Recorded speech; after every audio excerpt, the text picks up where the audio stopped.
భద్రాద్రి కొత్తగూడెం జిల్లాలో అశ్వారావుపేట నియోజకవర్గ ఎమ్మెల్యే మెచ్చ నాగేశ్వరరావుకి నిరసన సేగ తగిలింది. అశ్వారావుపేట మండలం పండువారిగూడెం గ్రామంలో ఎన్నికల ప్రచారం నిర్వహిస్తున్న ఎమ్మెల్యే మెచ్చ గ్రామస్తులను ఉద్దేశించి మాట్లాడుతుండగా స్థానికులు తమకు డబుల్ బెడ్రూమ్ ఇండ్లు ఎందుకు కేటాయించలేదని నిలదీశారు.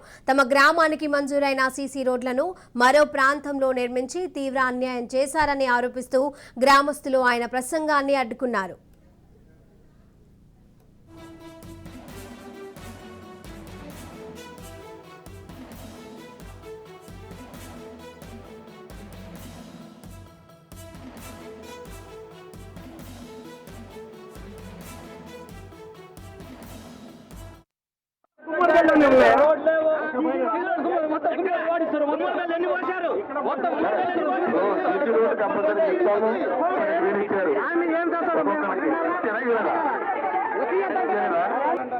రెండు సంవత్సరాలన్నరా మీకు ఏర్పాటు చేసినాం, 3 పట్టాలు ఏర్పాటు చేసినాం. కంపెనీ డబల్ బెడ్రూమ్లు ఏమైనాయి, రంగాపురం రోడ్లు ఏమైనాయి, డబల్ బెడ్రూమ్లు ఏమైనాయి.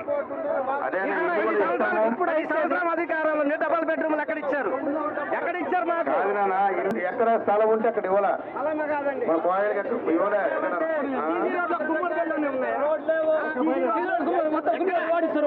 ఎన్ని పోశారు? కంపల్సరీ ఇస్తాము. ఏం చేస్తారు?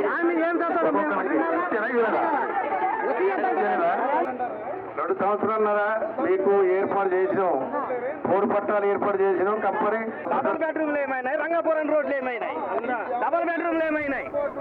అదే